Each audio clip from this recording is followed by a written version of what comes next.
Salam sejahtera dan salam mekah di hati kepada pensyarah kami, Dr. Abdul Karim. Kami ialah kumpulan tiga daripada unit pengajian Melayu 2 yang terdiri daripada saya, Yong Sheng En, kedua, Tan Kai En, dan ketiga, Noh Shikin Chua.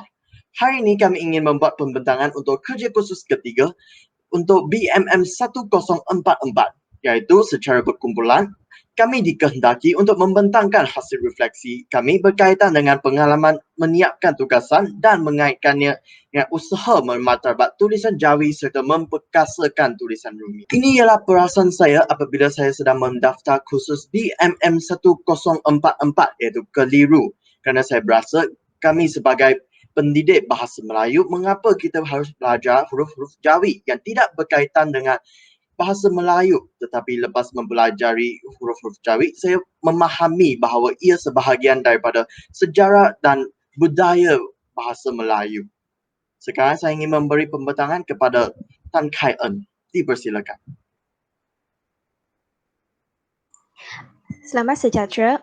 Untuk saya semasa tahu saya akan mendaftar kursus ini, saya berasa bimbang kerana sebelum ini saya tidak pernah sentuh atau tidak berapa memahami tentang tulisan Jawi. Oleh itu, semasa saya tahu saya ingin mendaftar kursus ini, saya berasa bimbang dan tidak tahu saya dapat mengikuti pengajaran ke tak.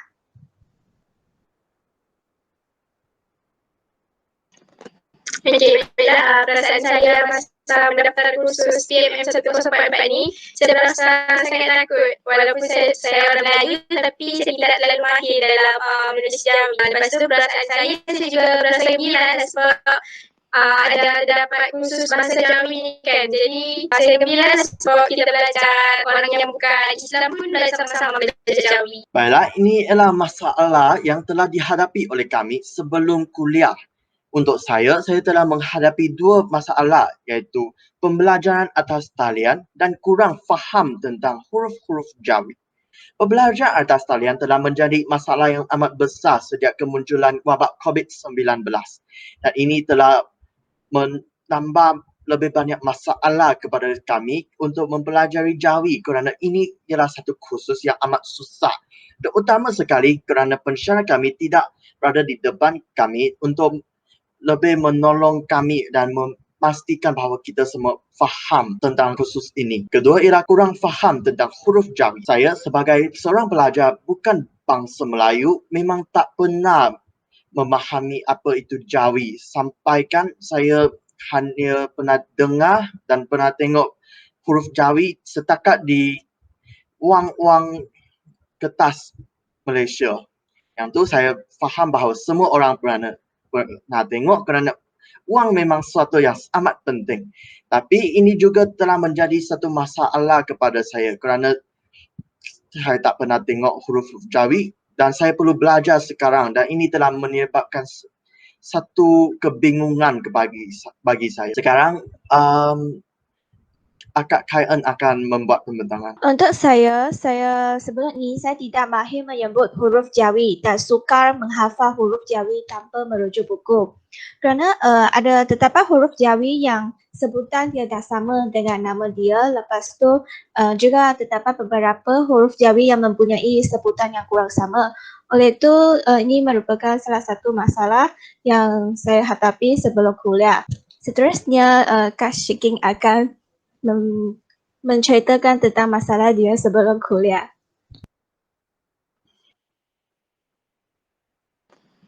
Okey, terima kasih. Masalah saya sebelum kuliah ni, saya memang dah tahu tulisan Jawi, cuma saya kurang menguasai teknik menulis huruf Jawi itu dengan lancar. Apabila huruf Jawi itu digabungkan menjadi satu perkataan, di situ saya agak keliru. Itu saja masalah yang saya hadapi. Baiklah, inilah cara kami mengatasi masalah mempelajari huruf-huruf Jawi. Untuk saya telah mengulangi mendengar lagu mengenai huruf Jawi, iaitu Alif, Ba, Ta, Tar, Buta dan sekiannya. Lagu ini telah didendangkan oleh mentor-mentor kami daripada pengajian Melayu 1. Dan ini adalah salah satu cara mereka untuk mempelajari Jawi semasa mereka kecil.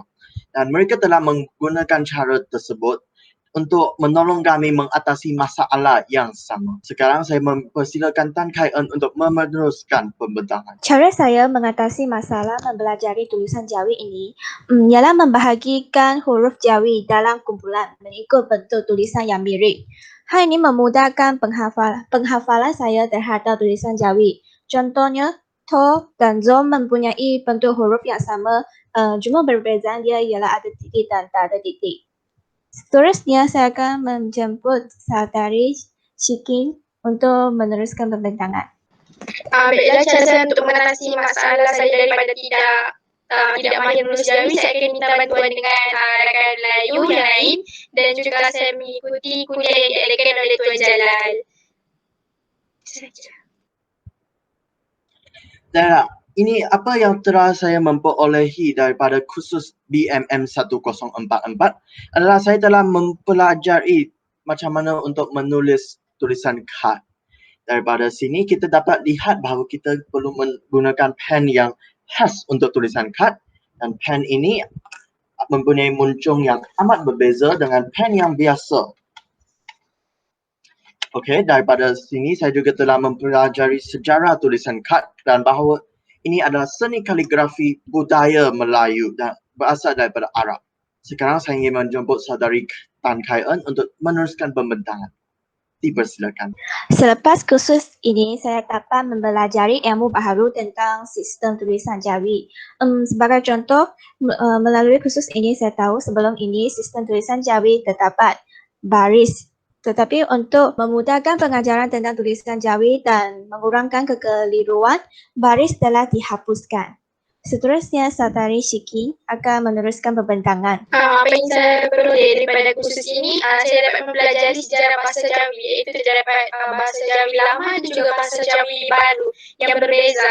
Sebagai contoh, kalau macam bahasa Jawi lama, tulisan Jawi lama, contoh perkataan batu, dia terdapat huruf ba, tetapi apabila tulisan Jawi baru, batu dia tiada huruf alif. Baiklah, ini adalah perasaan kami selepas kuliah. Untuk saya berasa gembira kerana dapat mengikuti pengajaran Tuan Haji Jalal. Ini disebabkan saya telah lebih memahami cara-cara untuk menulis, mengenali dan membaca huruf-huruf Jawi. Saya juga telah mempelajari tentang sistem ejaan Rumi dan saya juga dapat berinteraksi dengan Tuan Haji Jalal yang amat mahir dalam bidang. Terusnya saya mempersilakan Saudari Tan untuk meneruskan pembentangan. Dipersilakan. Untuk saya juga berasa gembira kerana akhirnya saya dapat mengenali huruf Jawi dengan baik. Selepas penjelasan Tuan Jalal, saya dapat mengenali huruf Jawi dengan baik dan sudah boleh mula menulis huruf Jawi dengan baik. Seterusnya, Saudari Shiki akan meneruskan pembentangan. Okey, perasaan saya selepas kuliah ni, saya rasa saya lebih mahir untuk tulis Jawi dan faham hukum-hukum untuk menulis tulisan Jawi seperti contoh, hukum danong, hukum gaga. Terima kasih kepada Saudari Shikin. Sekarang kami ingin teruskan untuk perasaan semasa menyiapkan kerja kursus. Untuk saya telah memahami cara menulis tulisan kad dengan betul. Daripada sini kita dapat lihat bahawa walaupun saya dan Saudari Tan berbangsa Cina, kita dapat belajar macam mana untuk tulis tulisan kad seperti ini. Ini ialah hasil kerja saya yang saya telah buat sehingga 5.30 pagi dan saya berasa amat bangga walaupun ia amat susah, dan terima kasih kepada kawan-kawan yang telah menolong, dan saya berasa amat bangga pada diri saya apabila saya telah siapkan kerja kursus kami. Sekarang saya mempersilakan Saudari Tan untuk teruskan pembentangan. Yang boleh ke tunjukkan sekali lagi kerana tadi tak nampak dengan jelas. Baik, terima kasih Saudari Tan. Oh, hebatnya. Terima kasih. Untuk saya, semasa saya menyiapkan kursus ini, saya berasa amat gembira kerana saya mendapati saya betul-betul mula memahami sistem tulisan Jawi dengan baik. Dan seterusnya, Saudari Shikin akan meneruskan pembentangan. Okey, perasaan saya semasa disiapkan kerja kursus ni, saya rasa saya lebih mahir untuk mentransliterasikan Jawi ke Rumi. Sebab sebelum ni, saya agak susah sikit untuk mentranslatekan Jawi ke Rumi kerana dapat perkataan pinjaman seperti bahasa Inggeris. Tapi sekarang saya dapat mentransliterasikan Jawi ke Rumi dengan lancar. Baik, terima kasih kepada Saudari Tan dan Saudari Syik. Sekarang ini adalah cadangan kami untuk memartabat penggunaan tulisan Jawi terutamanya kepada pelajar-pelajar yang bukan berbangsa Melayu. Baiklah, pada saya telah mengesyorkan bahawa DBP boleh banyak menerbitkan buku tentang tulisan Jawi yang khas untuk bangsa-bangsa bukan Melayu kerana kami pun boleh mempelajari Jawi dan mempelajari budaya Melayu. Selain itu, saya juga mengesyorkan bahawa kita boleh mencipta lebih banyak alat bantu mengajar untuk pembelajaran Jawi seperti lagu-lagu tersebut. Kerana alat bantu mengajar dapat membantu minda dan otak manusia untuk mengingati sesuatu dengan lebih mudah. Sekarang saya ingin menjemput Saudari Tan Kai En untuk teruskan pembincangan. Dipersilakan. Untuk saya, cadangan mematapkan penggunaan tulisan Jawi, saya berasa boleh memperkenalkan tulisan Jawi kepada bangsa bukan Islam. Hal ini disebabkan semua bangsa atau semua kaum mesti mempunyai budaya tersendiri. Oleh itu, kita mesti akan berasa heran dan meminati untuk mengetahui tentang budaya bangsa lain yang berbeza. Tak kenal makan tak cinta. Oleh itu, saya rasa sekiranya bangsa bukan Islam lebih mengetahui atau lebih diperkenalkan tentang tulisan Jawi, penggunaan tulisan Jawi tentunya dapat memartabatkan. Seterusnya, Saudari Nur Syikinsyah akan meneruskan pembincangan. Baiklah, ajaran saya untuk memartabatkan penggunaan tulisan Jawi ini, kita harus selalu mengenal dan menghafal huruf Jawi sebelum menulis. Sebab kalau kita tak tahu huruf Jawi dan kita tak hafal bentuknya ataupun cara penulisannya, sama sahaja bohong yang kita tu tidak tahu tentang tulisan Jawi. Terima kasih kepada rakan-rakan sekalian kerana membuat pembincangan tadi.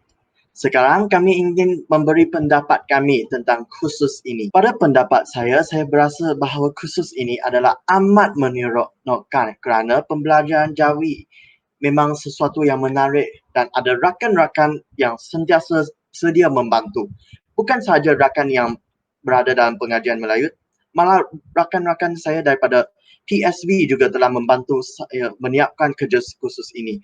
Kerana jika apabila saya ada pertanyaan, saya akan menanya mereka. Sekarang saya ingin meneruskan pembincangan ini kepada Saudari Tan. Untuk saya berasa tulisan Jawi ini sebenarnya mudah dan dapat difahami dan dipelajari oleh semua orang. Sekiranya kami mula mempelajari tentang tulisan Jawi, tentunya kita dapat menguasai tulisan Jawi ini. Untuk tulisan Jawi ini, ada orang yang berasa susah atau tidak suka tentang tulisan Jawi ini kerana mereka belum mencuba atau mempunyai pandangan serong terhadap tulisan Jawi. Oleh itu, pendapat saya berasa sebenarnya tulisan Jawi adalah mudah dan bolehlah dipelajari oleh semua orang untuk mewariskan warisan kesenian ini. Seterusnya, Saudari Syiking akan memberikan pendapat. Pendapat saya terhadap kursus ni, saya dapat tahu yang tulisan Jawi tu dia terdapat ejaan baru dan juga ejaan lama. Sebab sebelum ni saya ingatkan ejaan Jawi memang menyentuh jalan daripada dahulu sampai kini. Kemudian saya berharap kursus seperti ini dapat diadakan lagi dalam kursus bahasa Jawi ini. Itu sahaja daripada kami. Sekian, terima kasih. Sekian, terima kasih.